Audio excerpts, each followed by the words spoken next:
Bismillahirrahmanirrahim. Assalamualaikum warahmatullahi wabarakatuh. Apa kabar semua? Mudah-mudahan selalu dalam lindungan Allah dan sehat semua. Nah, hari ini materi kita masih tetap sama ya, tentang keadaan cuaca, namun berbeda-beda tahap. Nah, hari ini kita masih di tema 5 subtema 1, pembelajaran kelima dan 6.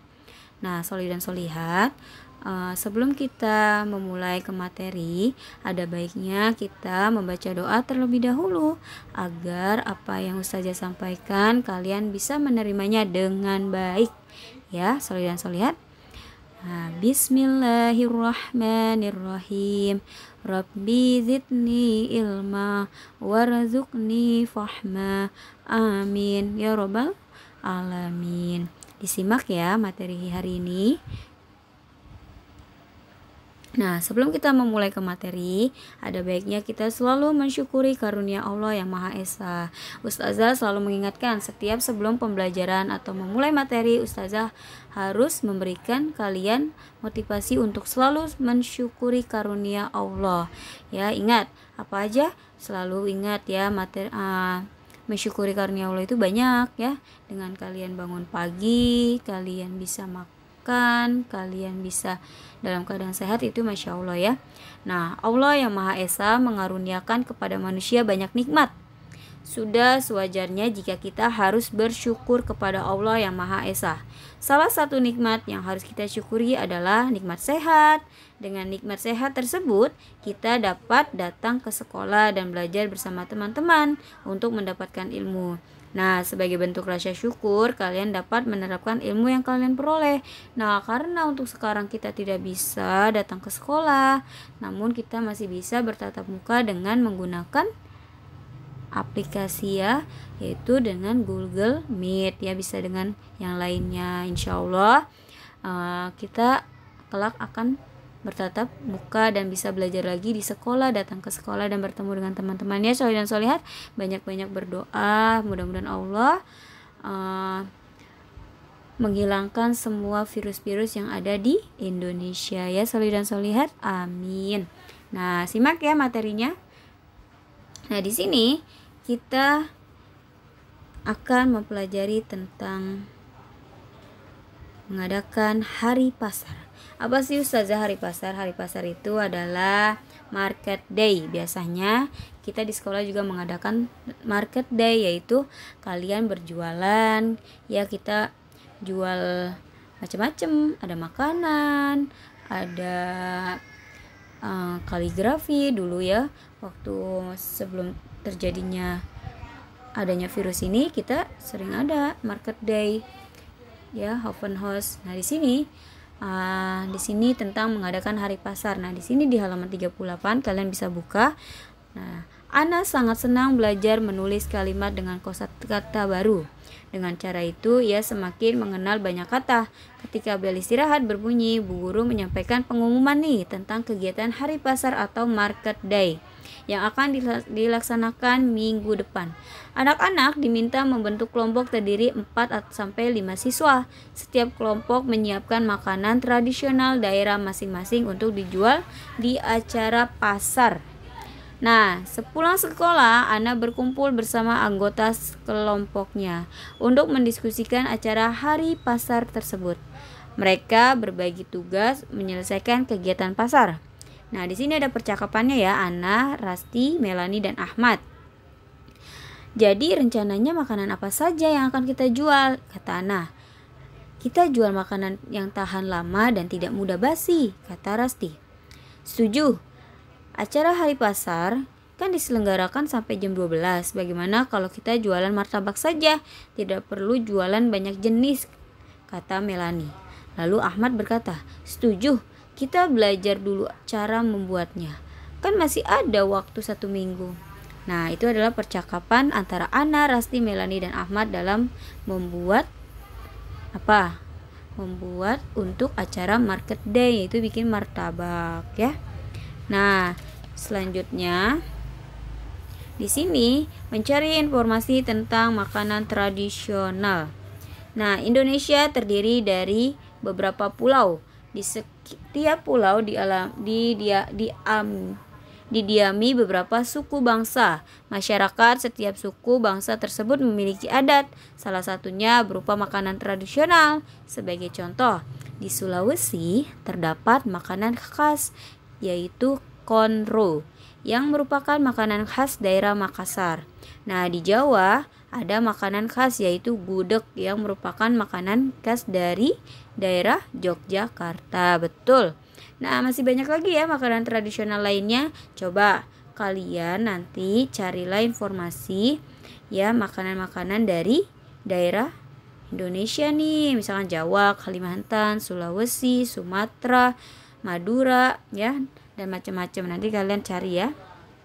Nah, di sini di halaman 40 kalian masuk tentang menentukan bilangan pecahan. Nah, meskipun mudah untuk mengurutkan bilangan cacat seperti 1, 3, dan 8 berdasarkan nilainya secara sekilas, pecahan mungkin sulit untuk diurutkan jika setiap angka di bagian bawahnya atau penyebut sama besar. Kamu bisa mengurutkannya seperti bilangan cacat seperti 1/5, 3/5, dan 8/5. Kalau tidak, kamu harus mengubah pecahanmu sehingga memiliki penyebut yang sama tanpa mengubah nilainya. Hal ini semakin mudah dilakukan dengan banyak berlatih. Dan kamu juga bisa mempelajari beberapa trik saat membandingkan dua pecahan saja atau saat mengurutkan pecahan dengan pembilang yang lebih besar seperti 7/3. Nah, di sini kalian akan mempelajari tentang bilangan yang lebih besar dan lebih kecil, mana yang lebih besar dan mana yang lebih kecil. Nah, di sini adalah contohnya nih. Kalau madepnya ke arah ini yang atas, itu disebutnya tandanya lebih besar. Kalau yang bawah disebut tandanya lebih kecil ya. Ingat, kalau di maju ke depan itu namanya lebih besar, kalau ke belakang namanya tandanya lebih kecil ya. Soli dan solihat paham ya? Nah, di sini ada contohnya nih, contoh bilangan yang lebih besar. Nah, misalkan 1/4 dibandingkan dengan 1/6. Menurut kalian besaran 1/4 dari 1/6 itu besaran apa? Nah ya, terus 1 dikali 6 dibandingkan 1 dikali 4. Nah, 6 dibandingkan 4. Karena 6 lebih besar dari 4, maka 1/4 lebih besar dari 1/6. Ya, soli dan solihat ingat ya, 1/4 lebih besar dari 1/6. Nah, selanjutnya nih ada cerita tentang hujan dan petir ya. Di sini ada di halaman 47. Sore hari saat yang menyenangkan berkumpul bersama keluarga. Setelah beli kue, cenai, dan acara festival makanan tradisional, ibu mencoba membuat sendiri. Ibu mencari resepnya melalui internet. Rasti membantu ibu memasak kue cenai. Saat itu hujan turun cukup deras. Rasti merasa takut saat melihat kilatan petir dari jendela. Kalau kamu takut melihat petir, berdoalah, kata ibu. Rasti lalu berdoa benar saja. Rasti tidak merasa takut lagi. Ternyata banyak orang yang takut petir. Mengapa orang takut petir? Nah, di sini sebentar lagi musim hujan datang. Musim hujan ditandai dengan keadaan udara yang dingin. Hampir setiap hari terjadi hujan. Langit sering tampak gelap karena mendung. Hujan biasanya akan disertai dengan petir atau kilat. Petir akan membuat kita sangat terkejut dengan suara yang menggelegar dan cahayanya sangat terang. Berbeda dengan kilat yang hanya berubah sambaran cahaya yang sangat terang. Petir dan kilat biasanya disertai suara guru atau guntur. Apakah kalian merasa sangat takut saat petir atau kilat sedang menyambar? Nah, rasa takut terhadap petir bisa dialami banyak orang. Akan tetapi, sebaiknya kalian tidak takut petir secara berlebihan atau disebut fobia petir. Jika sedang hujan deras dan cuaca buruk, sebaiknya jangan berpergian atau keluar rumah, kecuali untuk keperluan yang sangat penting. Jika memang saat hujan deras, kalian berada di jalan, segeralah mencari tempat berteduh. Jangan berteduh di bawah pohon. Jika berteduh, carilah tempat yang ramai. Jangan berteduh di tempat yang sepi. Jika terjadi sesuatu, ada orang yang bisa menolong kalian ya. Nah, kalian bisa simak nih ya video tentang fenomena petir. Simak ya, sumbernya dari Ayo Mikir.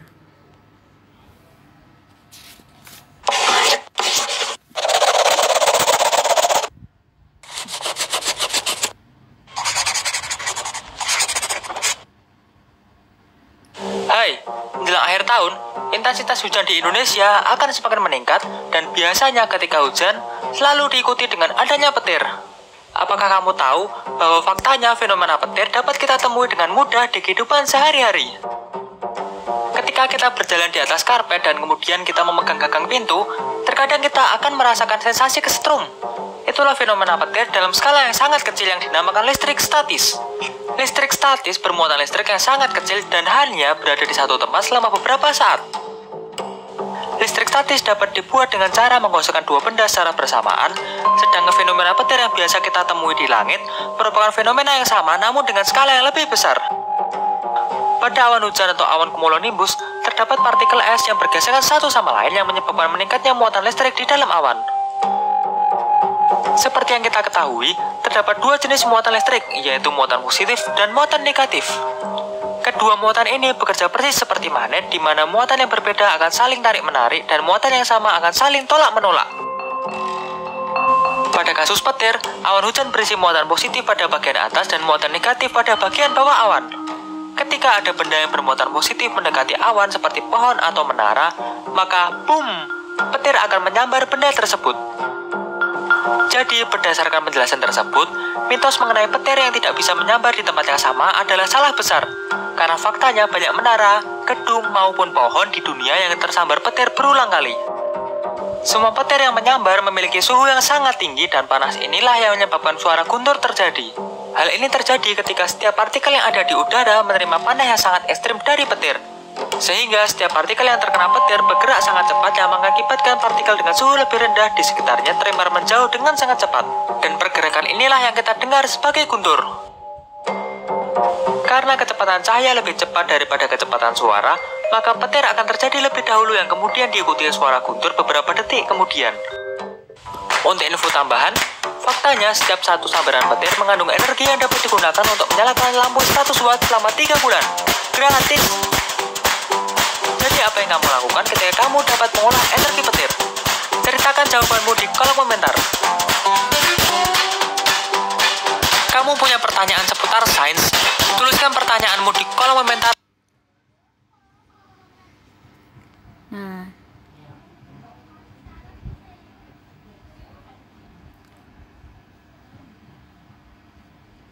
itu ya. Terima kasih. Materi kita sudah selesai dan ini ada tugas dari Ustazah, yaitu menentukan kalimat tentang cuaca di halaman 37. Yang kedua, mencari informasi makanan daerah. Yang ketiga, menentukan bilangan pecahan halaman 41 dan mengamati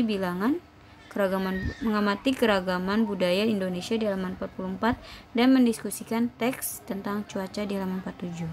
Ya, hari ini materinya cukup sampai di sini. Kurang lebihnya mohon maaf. Jika ada kesalahan, mohon dimaafkan karena Ustazah hanya menjelaskan yang Ustazah lihat di buku. Jadi kalian kalau ada apa-apa bisa bertanya dengan Ustazah ya. Nah, terima kasih. Wassalamualaikum warahmatullahi wabarakatuh. Tetap semangat.